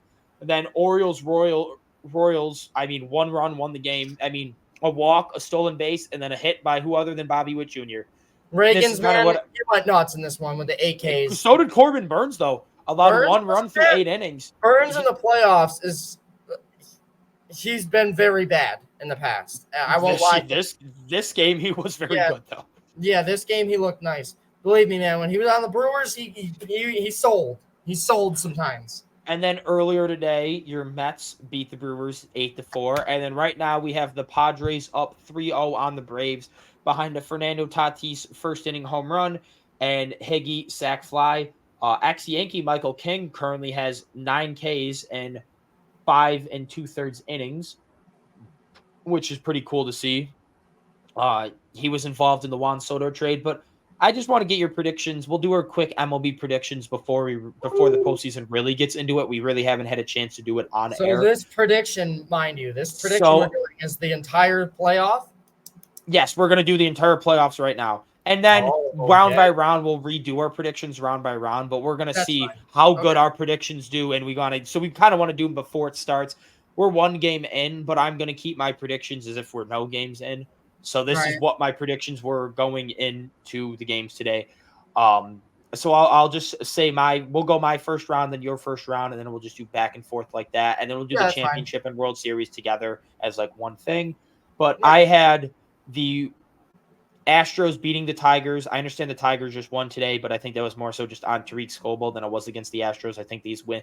I don't really trust the Tigers pitching outside of Skubal. I think the Astros are able to pull out these other 2 games. I have the Royals over the Orioles.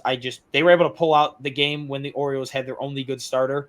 Now you have a Seth Lugo game against Zach Eflin for the Royals to win. I mean, I really like their chances to be able to pull that game off. Then I have the Brewers over the Mets. Tempted to change that now, but because I said I'll do this as if no games has happened, I'm going to continue with the Brewers to beat the Mets. I just trust the Brewers bullpen a lot more than the Mets bullpen. Definitely. And that's kind of really what comes down to is the Brewers always have an elite bullpen. Yeah, they're not always great in the playoffs, but as you saw, the Mets bullpen on Monday almost blew them the game. So I could see that happening in games 2 and 3 also, which is that's fashion. No offense. And then I have the Padres beating the Braves. I mean, the Padres pitching has been absolutely on fire lately. They have the best bullpen in the NL. Maybe in baseball, it's between them and the Guardians. And then the top of that lineup with Arias, Tatis, Machado, Cronenworth. I mean, they have enough hitting in the top of that lineup with their elite bullpen and their decent pitching where I think they could go pretty far. So those are my. Oh, and then I forgot about Jurickson Profar and what could be the rookie of the year for the Braves. Not the Braves, the Padres. I don't even know why I didn't even mention them. That's on me. Jackson Merrill and Jerks and Profile have also been really good this year. So like that top 6 is quite good with a elite relief pitching and good enough starting pitching. Yeah. How do you think your first round's going to turn out? So I'm going to start in the NL because that's where my Mets reside. I had the Mets losing this series 2-1. Actually, funny enough, I kind of just pulled out my second notebook because I just wrote down my MLB predictions literally earlier because I was sending it to my friend. Me and him always do it during the postseason where we just kind of give it back and forth. Me and him are like really the only two that follow it. His name's Jacob. Maybe he'll watch this. I don't know. Hi, Jacob. Maybe. Who knows? But anyway, I had the Mets losing this series 2-1. I had the Brewers winning game 1 and the Mets not being able to recover. However, that is different now. I'm very intrigued to see how the series ends. Obviously, being a big Mets guy, I didn't expect us to make the playoffs. To even win a playoff game is insanely impressive to me with the group of guys we have. I think that if I were to go based off after tonight, I think the Mets win the series probably in the third game, 2-1. But at the same time, I'm going to keep it real. I'm going to keep it how I had it at the beginning, and that was 2-1 in favor of the Brewers. I thought the Mets would eventually get back into the swing of things in the second game. But once we get to game 3, who's going to be starting at pitcher, man? Like, I don't really know. Because Quintana started tonight. Not sure what we're going to do. Sevy started. Oh, no, you're right. I didn't watch the beginning. This is a problem. But I did not watch the beginning of this game. I had class, which sucks. But, I mean. Oh, I had class during the end of the Tigers, Astros, and the Royals Orioles game, and I had the game on my phone just sitting on my desk. Oh, my God. Like, I'm watching this game. I'll pay attention to class. Jumped up and freaked out if the Astros would have pulled that out at the end. I was paying attention, like, in class. Like, I was in the discussions and stuff, but, like, I was just looking at the teacher, and then I looked down and watched the game and just back and forth. Right. I'm like, I'm not missing playoff baseball. Ain't no way. Yeah, no, but I think to kind of continue off that, I mean, Severino probably gets the start. Like, again, I'm not sure. We'll see how it goes. Maybe Quintana gets out there. I'm not sure. I do think that we're not going to be able to win this one in 2 games, by no means. But 3, I think I would make it fair. The Brewers win in 3 games. And then for my second one, it was the Padres sweeping the Braves. The Braves are just so beat up right now, man. I mean, they have not been able to stay healthy for the life of them, especially near the end of the season. They've lost a couple key guys. So to kind of have this happen right now, to play one of the best teams in the second half of the year, in my opinion. They have the best record in baseball in the second half. Yeah, exactly. They played absolutely insane. They went on a heater in what's playoff baseball all about, getting hot at the right time. Look at the World Series last year. Who would have predicted the Rangers and the Diamondbacks last year? No one. Yeah, the Rangers bats just went otherworldly, scorching hot. And that's what happens. And then similar to this year with Merrill, Carroll last year for the Diamondbacks was absolutely insane for them, and they went on a World Series run as well. So to see that kind of come full circle, to see it happen again, I think the Padres have a very realistic chance to win it all, and it all starts by proving that against the Braves, and boy, have they already tonight. But 2-0 is my series prediction for that. And then moving into the AL, I had the Astros winning 2-0. I'm not going to lie. I didn't think Skubal was going to play too well in his first game. It's your first career playoff game. I'm sorry, but I'm nervous. I'm nervous. I'm going to have those jitters. Similar to Stroud last year, I picked the Browns to beat the Texans in the playoffs. Yeah, they proved you wrong. Yeah, by a lot. So you should have had that thought process. No, I'm kidding. And, yeah, I probably should have. But at the same time, I ended up picking against Skubal. I picked the Astros to win 2-0. Now that's looking very, very bad, but we'll see how that happens, plays out, I should say, in the end. And then the final series was the Royals and the Orioles, and I had the Orioles winning 2-1. I knew Corbin Burns was going to get the start. He's looked solid near the end of the season. I thought he was going to play fine in this game. He played amazing, but Bobby Witt gets the one play, and Reagans goes nut with the 8 Ks. And this was my favorite game of the day, other than out of the other ones that aren't the non-Mets game. Yeah. The ones that I have no bias in. So this one was an absolute thriller right to the end. This is something I love being a pitcher in high school. This is something you absolutely love and adore, seeing the pitchers go back and forth. I was a little concerned to see Skubal leave the game a little early. I thought that was definitely weird. But then again, they might be trying to save him. They might be trying to maybe they're trying to trying to think if they make it to the next round, they want him for game 1 on Saturday. That's probably what it is. They probably want him for Saturday then. Yeah, but we'll see how it goes. I think that they've started. I mean, it's risky. It's well, risky, but I mean, you guys are up. You're up 3-0, so I kind of get it. You want them for game 1 if you make it that far, but it's risky pulling them out because if they lose that game, then they did that for nothing. They almost did. But at the same time, for the Royals and Orioles to kind of get back on track a little bit here, I do think the Royals are a very solid team. I think they could be sneaky good like the Rangers were last year in the playoffs and maybe go on a run. But this Orioles pitching staff right now, man, I can't go against them. Rodriguez has looked solid. He's out for the year. Yeah, Grayson Rodriguez is out. No, it's not Rodriguez then. Hold on. It's Zach Eflin you're thinking of who's been good. Yes. But hold on. But if we're going on that, the Royals have a 3-headed monster at pitching. Oh no, Reagan, they do. Lugo, and that's the thing though, is the Baltimore Orioles have more bats versus the Royals who have mostly Bobby Witt, and it proved that in this game, as he's the only one to score the run. He got the only run for them in this game. Orioles had no runs though. Huh? Orioles had no runs though. If you're being honest. Yeah, I know, but I get why you picked the Orioles. I'm just playing devil's advocate. No, I know, but it's a good game. Yeah, I do think that the Royals can probably win it now. I mean, whoever wins game 1 normally wins, but knowing my Mets will choke. But moving on, who do you have in the second round? All right, so then after that it would be I'd have Yankees, Royals, Astros, Guardians, Dodgers, Padres, and Phillies, Brewers. So for Yankees, Royals, I mean, I'm a Yankees fan. They're the best team in the one seed in the AL. I'm not picking against them. You call me biased. I don't care. I may be biased. I'm picking the Yankees to beat the Royals. I just think the Yankees pitching has kind of got hot at the right time with being able to move Nestor and Stroman to the bullpen with Clark Schmidt being healthy. It really allows that even if one of our pitchers has a bad start, we can throw them in and still get to the 7th, 8th inning. We can, we have remember Garrett Cole against Boston in 2021, he allowed 3 runs in 2 innings. When you have a Nestor Cortez there, you throw Nestor in, he can get you to the 7th or 8th inning instead of you trying to pitch Cole out there even longer just because you don't attack your bullpen.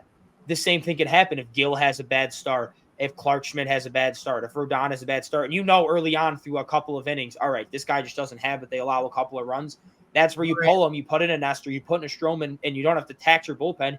You get to the 7th, 8th inning, where then now you actually trust your bullpen because you don't have a complete idiot closing games for you. If Luke Weaver was the Yankees starter the entire year, the Yankees probably would have ended up with the best record in baseball. Clay Holmes blew, I think, 11 or 12 saves, and the Yankees were 4 games out of being the best record in baseball. They could have had 100 wins if Luke Weaver was their closer. Maybe not. Maybe they only end up with 96, 97. But Luke Weaver, since he became the closer September 3rd, has yet to allow a run and has a negative FIP.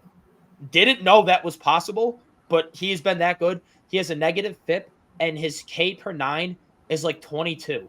He's averaging over 2 Ks per inning or whatever. It's his dominance has been absolutely otherworldly, and that was the Yankees' biggest concern going in was their closer. And now that they have him set, and then this offense, I'm a little worried. Playoff Judge has historically been pretty bad, but this year he actually has players around him to protect him, so he doesn't have to chase. With Torres playing better, obviously Juan Soto, Austin Wells being a great cleanup hitter, Judge being a great 5. Jazz been elite since we traded for him. We have enough there where he's protected now, so he doesn't have to start chasing pitches like years past. So I expect him to be a lot better in the playoffs. But yeah, I'm going to go with the Yankees. And then I'm going to go with the Astros over the Guardians just because of the Astros track record. I mean, I trust me. I want the Tigers to beat the Astros, other than the fact that I bet on the Astros to win the series. Just because I hate Houston. They're my second least favorite team in the league. But I wonder why. They're cheating bastards. Yeah, exactly. But I mean, at the same time, they have the track. They're kind of like the Chiefs in the NFL. Why don't bet against them until in the playoffs until they lose in the playoffs? Every year, they always seem to make it far in the playoffs, either the World Series or the ALCS, whatever. It's pretty rare you see them. I don't remember the last time they got knocked out before the ALCS. I think they've been in the ALCS every single year since 2017. Yeah, almost. I don't. So they went to the World Series. I think it was 20. Yeah, because 2017 they won it. Then 2018 they lost to the Red Sox. 2019 they made it. 2020 they lost to the Rays. 2021 they won all. Yeah, 20. Well, who won it all 2021? The Was it Phillies. them?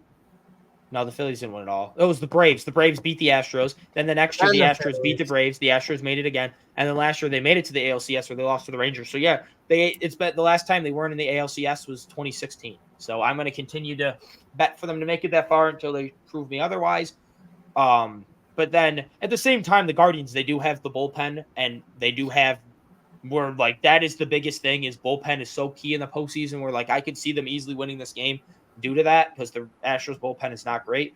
But I'm just not picking against the Astros. And then in the NL, I have the Padres upsetting the Dodgers because the Dodgers are playoff chokers, and the Padres always seem to play better in the playoffs than the regular season. And they've been the hottest team in baseball the second half of the year. Their bullpen's elite, their top six is elite, their starting pitching's good enough. And then for Phillies Brewers, I'm going to go with the Phillies because they're built for playoff baseball. They have the three-headed monster, and then you have How many Zach Wheeler, games? Zach Wheeler becomes a god in the postseason. Like he's elite in the regular season, and then he's a god in the postseason. So, and their bullpen, which had been problems in years past, is much improved. And then you have hitters like Kyle Schwarber, and Bryce Harper and Nick Castellanos, who always seem to step up in the playoffs. So I really expect the Phillies to continue to go on a run like they have in years past. I mean, they've been in the NLCS the last 2 years, and this year was their best regular season. So I expect them to make it just as far. How do you have the second round shaking out? How many games do you have the Phillies winning in? I'm just kind of curious. It's 5. So against the Brewers, 4. 4? I think I'd go Yankees 4, Astros 5, Phillies 4, Dodgers 4, or Padres 4. I'm tempted to even go Padres 3, but I'll give the Dodgers 1 just because of how talented they are. So we differ a little bit here. I have the Yankees beating the Orioles as well, 3-1. I think the Orioles steal one game in this series. That's it, though. I don't think they're going to play anything crazy. They'll probably be down 2-0, a desperation game where the Yankees rest some key guys, and then game 4, they put it away. Same thing on the opposite side for the Phillies over the Brewers. I have them winning in 4 games. I was really actually, you know what? I might this might be the only thing I changed because this is now hypotheticals. I'm going to give them a sweep. I'm going to give the Phillies a sweep over the Brewers. I think they get it done. I think they have extremely better bats. They're way more consistent on a nightly basis than the Brewers are. They're very inconsistent in the bats. I think the pitching stacks up decently well, but I can't bet against the pitching of the Phillies right now. They've been red hot. And again, like you said, you have to have the good pitching in the MLB to win in the playoffs, and that's exactly what they have. So give me the Phillies in that 3-0. I had the Guardians winning against the Astros 3-2 as well. That one, it looks iffy if the Astros are even going to make it there. But I think the Guardians, as much as they're not the experienced team, I think they can get the job done. This is one of those games where it's almost like the Bengals against the Chiefs in that the AFC Championship game, where I could see them, surprising some people and winning this one and moving on. I don't think that they'll probably beat the Yankees, but we'll get to that in a minute. But I have the Guardians winning 3-2 in this series. And then same thing goes for the Padres beating the Dodgers. I didn't want to pick against the Dodgers. I really, really didn't. But at the same time, the Padres are one of those teams I think are going to be red hot. I have them winning 2-0 in the first series against the Braves. I have them sweeping that. I think that the Dodgers keep it close. They did have a very great regular season. I think the one thing that really hurts them, though, is Ohtani can't pitch.